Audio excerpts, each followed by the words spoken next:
ইতালির রিসিপশিপ আমাদের ফোন দিয়েছে অদূর দূরে,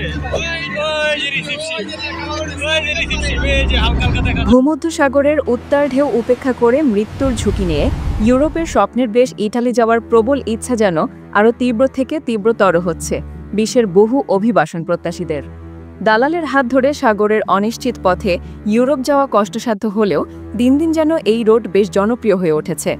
তবে সবচেয়ে অবাক করা তথ্য হল যে ভূমধ্যসাগর দিয়ে ইটালি পৌঁছানোর তালিকায় শীর্ষে রয়েছে বাংলাদেশিরা। ইতালির স্বরাষ্ট্র মন্ত্রণালয়ের সবশেষ তথ্য বলছে, চলতি বছরের প্রথম মাস থেকে 17 অক্টোবর পর্যন্ত 16,552 জন বাংলাদেশি জীবনের ঝুঁকি নিয়ে ভূমধ্যসাগর পাড়ি দিয়ে ইতালির উপকূলে পৌঁছেছেন। অন্যদিকে তালিকায় দ্বিতীয় স্থানে আছে মিশর 7,690 জন এবং তৃতীয় স্থানে রয়েছে ইরান 6,887 জন।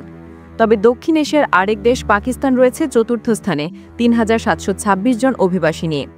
সব মিলিয়ে একই সময়ে সাগর পথে বিশ্বের অন্যান্য দেশ মিলিয়ে ইতালিতে পৌঁছেছেন মোট 55,948 জন অভিবাসী, যার মধ্যে 1/3 বাংলাদেশি, বলছে ইতালির সরকার, যা আন্তর্জাতিক অভিবাসন সংস্থাগুলোর জন্য এক বড় দুশ্চিন্তার কারণ। অভিবাসন বিশ্লেষকরা বলছেন, বাংলাদেশ থেকে ইউরোপের সাগর পথে পাড়ি দেওয়া এখন এক ভয়াবহ পর্যায়ে চলে গেছে।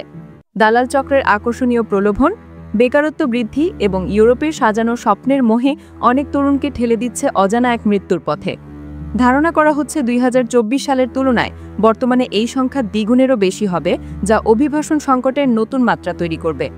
ইনফো মাইগ্রেন্টসের তথ্য বলছে, আফ্রিকার দেশগুলো থেকে আগমন হার বর্তমানে কিছুটা কমলেও দক্ষিণ এশিয়ার দেশগুলো, বিশেষ করে বাংলাদেশ থেকে আগমন অস্বাভাবিক হারে বৃদ্ধি পাচ্ছে। গত কয়েক মাসে বাংলাদেশিদের আগমন আরও তীব্রতর হারে বাড়ছে বলে সংস্থাটি উল্লেখ করেছে।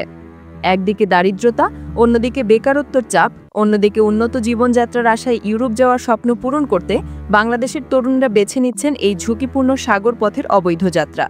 শুধু অবৈধই নয়, মারাত্মক ঝুঁকিপূর্ণ হওয়ায় প্রতি বছর ভূমধ্যসাগরে হাজারো মানুষ ডুবে মারা যাচ্ছে, যাদের মধ্যে বাংলাদেশিদের সংখ্যা সবথেকে বেশি। আপনার কি মনে হয়, এমন ঝুঁকি নিয়ে এক দেশ থেকে অন্য দেশে যাওয়া কতটা যৌক্তিক? কমেন্টে জানান। ভিডিওটি ভালো লাগলে লাইক করতে ভুলবেন না। সেই সাথে নতুন নতুন ভিডিও পেতে চ্যানেলটি সাবস্ক্রাইব করুন।